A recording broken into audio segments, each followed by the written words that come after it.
You're watching the Oasis Focus on Finance show, brought to you every Sunday during Ramadan.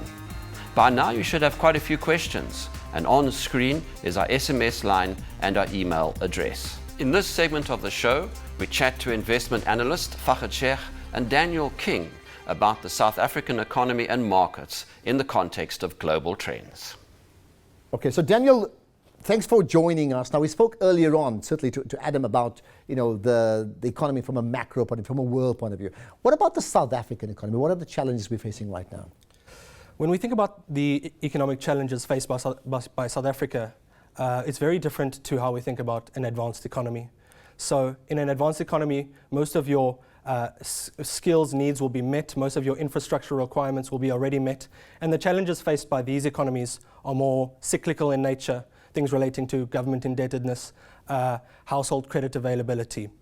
In South Africa, it's a different case. Most of our challenges faced are structural in nature. So, for example, the more well-studied of these are things like the electricity supply constraint, other infrastructure constraints, policy uncertainty in certain areas, labor disruptions, and then your skills deficit as well. And the combination of these is what really leads to that persistently high level of unemployment in the country. So those are the major challenges. Okay, the big question is what happens next. But you think about that. Fahad, your thoughts? Same question, challenges? I think Daniel's covered most of the structural challenges that South Africa faces at this point in time. But I think there are a lot of offsetting forces to that as well. For example, Daniel spoke about the persistently high unemployment that we face in South Africa. But at the same time, you've got a very strong household grant system which covers almost 60 million people. So that has helped support consumption and support the local population, other South Africans, despite the macro challenges that we're facing. The second important thing to look at in Africa is that we're next to one of the fastest growing regions in the world. Almost 26% of South Africa's exports now go into the rest of Africa. And I think given South Africa's position in terms of our resource endowment, in terms of the sound financial and deep financial systems that we have in place, I think South Africa has a very strong role to benefit from the growth that we're seeing on the rest of the continent.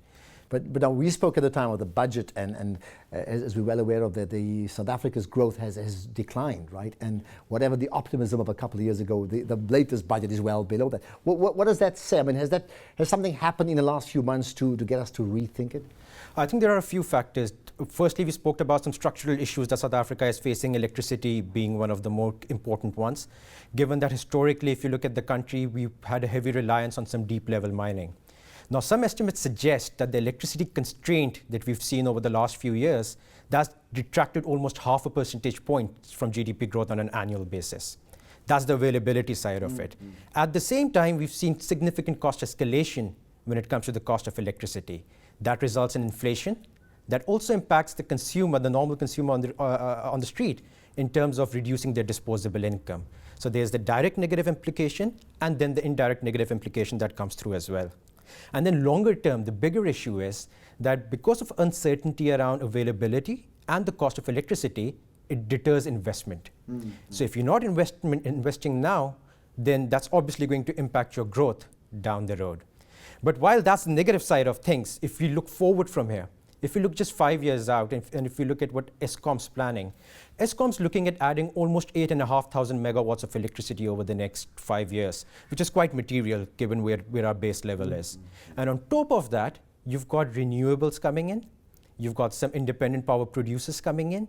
So I think while the constraint has been there over the last few years, there's a plan in place to address those issues. Okay, interesting one. But your thoughts, Daniel, viewers may say 5 years, and you said just a short time. Is 5 years a long time or a short time from a viewer perspective or interpretation in terms of where South Africa's economy is going and what it means to them? Well, I think the bottom line is we're making progress. And even if you look historically over the last 5 years, the South African economy is already adapting to these constraints. So your sectors, your energy-light sectors such as finance, real estate, construction have been growing at rates above GDP, whereas your more energy-intensive sectors like your heavy manufacturers and your deep-level miners have been actually in decline relative to the overall economy. So that's something that we should consider. It's already happening. The energy efficiency of GDP in South Africa has, over the last 10 years, actually improved by 25%. Eskom believes, if you look at other middle income countries like Brazil, that it can improve by a further 20%. So it is happening here and now. You have renewable programs that are coming online all the time with new rounds of bidding and allocation. So over the next 5 years, we are likely to see quite a material improvement. Of course, we're talking in the middle of winter, and there's load shedding all around the country, and everybody are very, very frustrated. Not withstanding those who are celebrating and getting their foods ready for the iftar in the month of Ramadan. It's more complicated. Cyril Ramaphosa, the deputy president, said fairly recently that when he spoke about power failures, which is where we are right now, that South Africa is not the only one. Many other countries have experienced it, and they've been able to withstand it. You have any thoughts on that? I think meaning that we tend to think we're the only ones. I think there are a lot of emerging markets which have faced similar challenges. If you look at the rest of Africa, the challenge is even more immense from an electricity and an energy point of view. But that's one side of it. The second side, South Africa has a very large coal deposit, for example. So you also stand to benefit as you sort of feed into the energy needs of some of the other countries. So yes, other emerging markets, markets similar to us, have faced these challenges. And given the lead time that it takes in terms of you implementing a new project and the time that it takes for the project to actually come on stream, there's no short-term fix for it. So I think the investments which are going into the ground now will only bring us the results over the next 5 odd years. Which means what? I mean, is it fair to say that at the moment, because we have this effective power failure, we effectively therefore have an economic failure as well because of the link between the two?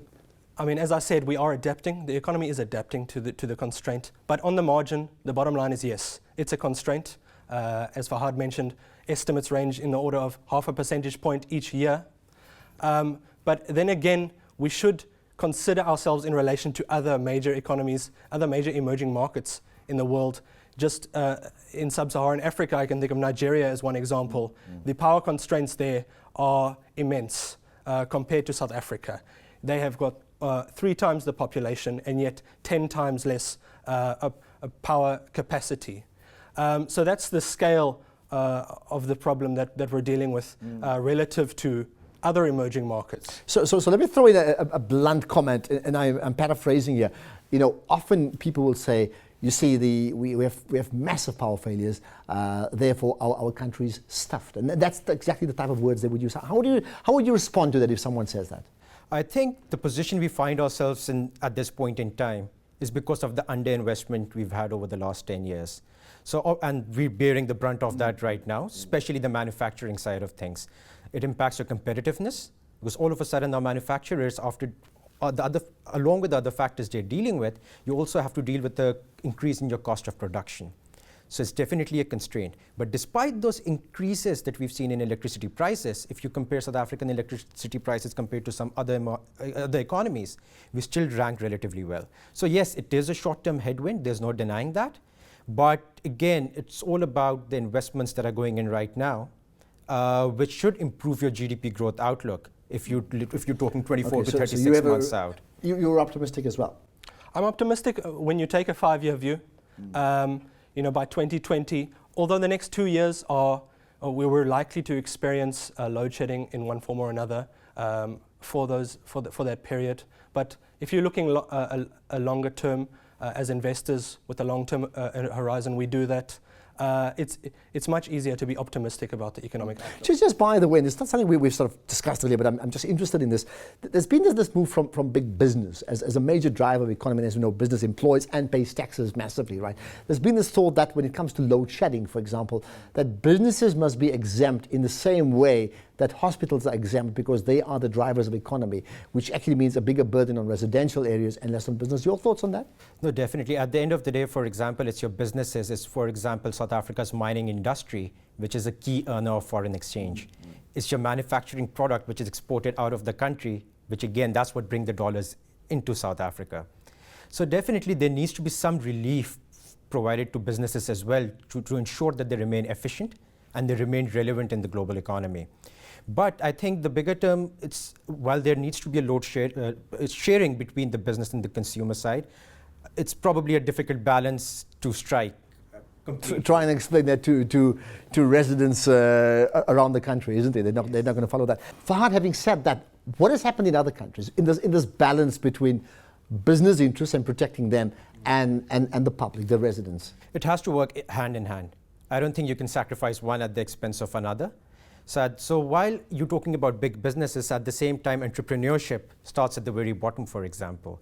So you can't sacrifice that part of the market just because you want to support the big businesses. So I think even in other economies, they need to strike a balance between that. And in South Africa, I think that it's a very similar Has anybody case. got that right, like perfectly, when they've had this problem like ours? If a country? Okay, something maybe if viewers actually know much about it, we'd certainly love to know. Lots more to come. We're going to talk about, I think, in spite of the challenges of South Africa facing because of the power crisis, there are also massive opportunities. There's also the issue of immigrants and just what they add to the country. We'll touch on that in a moment.